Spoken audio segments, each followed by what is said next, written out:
Au marché de Dabou, Barakissa Kone vend du poisson frais.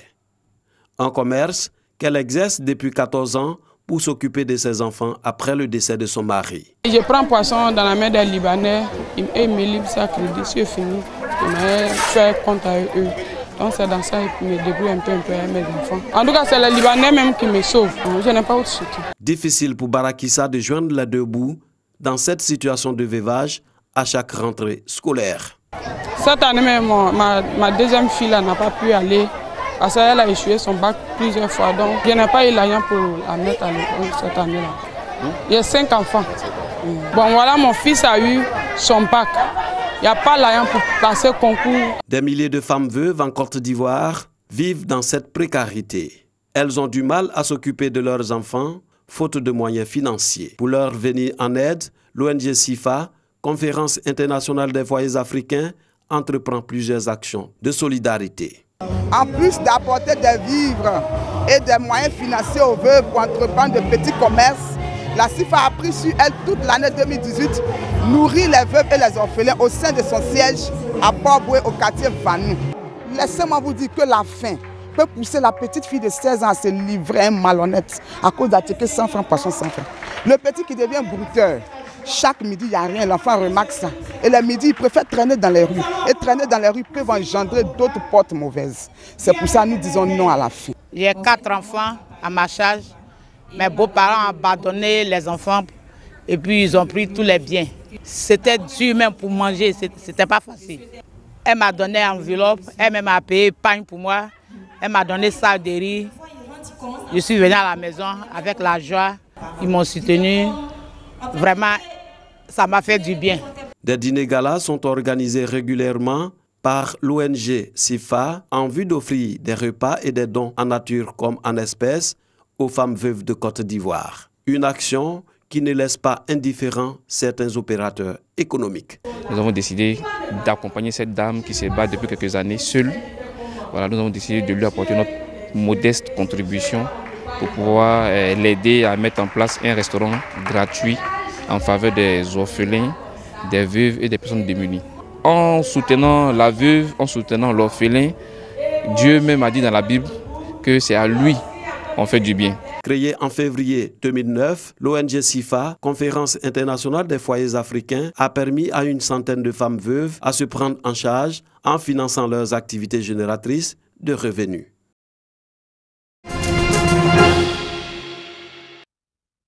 Des enfants nés avant terme, plus connus sous le nom de prématurés, accrochés à leur mère à la manière des kangourous. Nous sommes à la première unité de soins mère kangourou de Côte d'Ivoire, la première du genre en Afrique de l'Ouest. Une technique de prise en charge des prématurés bien accueillie par les nourrices et aussi très efficace selon le personnel. Ils étaient tout petits, on avait peur de les porter, on ne savait pas comment les attraper. Donc arrivé à l'hôpital, les sages-femmes nous ont encadrés, comment attraper les bébés, comment les nourrir. Donc au fil du temps, nous sommes habitués maintenant. Je pense que cette méthode est une manière spécifique pour le bébé, d'abord de prendre la chaleur de sa maman avec un contact peau à peau. C'est une méthode qui marche à 100%. Il suffit que la mère soit disponible. Et en dehors de la maman, si on n'a pas la maman, on peut utiliser la tante, la grand-mère, ça dépendra de la personne disponible. Totalement gratuit. C'est juste la disponibilité de la maman. Logée au sein du service de pédiatrie du CHU de Trècheville, cette unité de SMK aux soins de mère kangourou vient s'ajouter au dispositif de prise en charge des prématurés au moyen des couveuses. La méthode de soins kangourou est une méthode qui a été découverte en Colombie, qui date quand même des années 1980. Et on parle toujours de la couveuse. Mais la méthode de soins kangourou vient en relais à cette couveuse-là. Voilà. C'est vrai qu'il y a des avantages à prendre l'enfant en charge en couveuse. Les avantages, c'est surtout la surveillance avec les scopes ou les moniteurs multiparamétriques. Mais en dehors de cela, lorsque le nouveau-né prématuré est stable, voilà, parce qu'il y a des critères pour mettre le nouveau-né prématuré en méthode de soins kangourou permanent. Lorsque ce nouveau-né prématuré remplit ces conditions de mise en soins kangourou permanent, voilà, les mères commencent à prendre le relais. L'inauguration de cette unité de soins mère kangourou de la Côte d'Ivoire a fait l'objet d'une cérémonie à la mesure des enjeux que représente la prise en charge efficace des nouveau-nés de faible poids de naissance. Nous avons ici un centre qui a une opportunité unique pour des prématurés d'espérer vivre, d'espérer entrer dans la vie, puisque ce centre réunit les conditions pour les prématurés, tant en termes de techniques de sauvegarde du nouveau-né, techniques modernes combinées aux méthodes traditionnelles, la chaleur humaine, mais également dans un système de gratuité totale. La réhabilitation des locaux qui abritent l'unité de soins mère kangourou, leur équipement et la formation du personnel ont été pilotés par l'UNICEF et financés par la France à hauteur de 70 millions de nos francs. Kamaté, 6 ans, élève en classe de CP1, est un abonné de la bibliothèque d'Adjamé. Inscrite dans cette bibliothèque depuis l'âge de 4 ans, pendant ses jours de repos, le rituel est le même. Elle s'y rend pour approfondir ses connaissances en lisant. Elle attend, petit point, au revoir. Outil d'éducation, de formation et socle du savoir, le livre est indispensable dans le développement personnel des enfants. Poème, livre, livre, livre, livre, livre, livre. Tel est ce poisson que tu portes. Sans toi, je ne saurais que faire. Tu es mon meilleur ami, parce que tu ne m'abandonnes jamais. Tu es toujours présent dans ma vie, des moments de joie et de peine. Tu es le seul remède qui guérit tout mal. Oh livre, tu resteras pour moi un ami fidèle. Je vous remercie. Je fus motivée par mon papa qui, à l'époque, passait devant le bâtiment et s'est rendu compte qu'ici, il y avait une bibliothèque.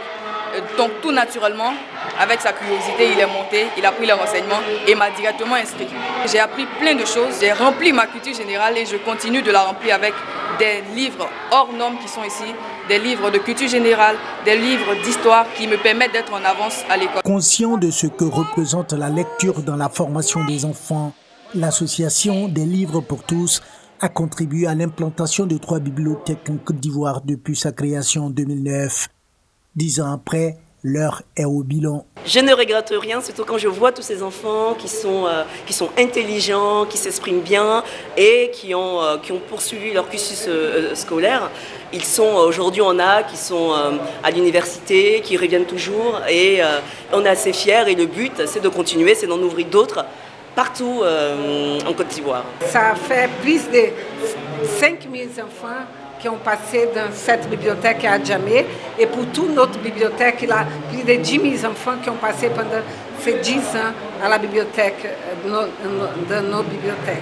L'Association des livres pour tous est une organisation dont le but est d'œuvrer à la lutte contre l'illettrisme à travers la promotion de la lecture. Elle entend dans les prochaines années implanter des bibliothèques dans les grandes villes du pays, car pour elle, les bibliothèques constituent un lieu d'expression, de socialisation, d'échange et de partage de connaissances des enfants.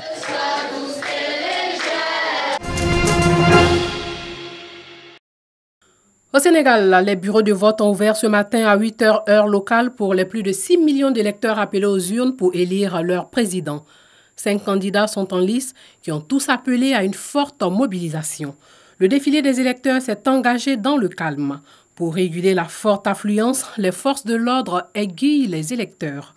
Fort de la statistique qui a vu tous ses prédécesseurs effectuer au moins 2 mandats, Macky Sall, 56 ans, veut piloter pour les 5 prochaines années la deuxième phase à 2019-2023 de son plan Sénégal émergent et même l'emporter dès le premier tour, comme l'avait fait en 2007 son ancien mentor Abdoulaye Wade.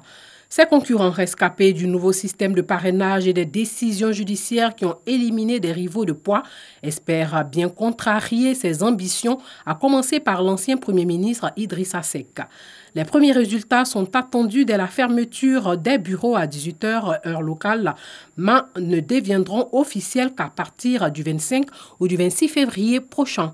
Un éventuel second tour, compte tenu des délais légaux de proclamation, de possibles contestations et de la nouvelle campagne, se tiendrait vraisemblablement le 24 mars.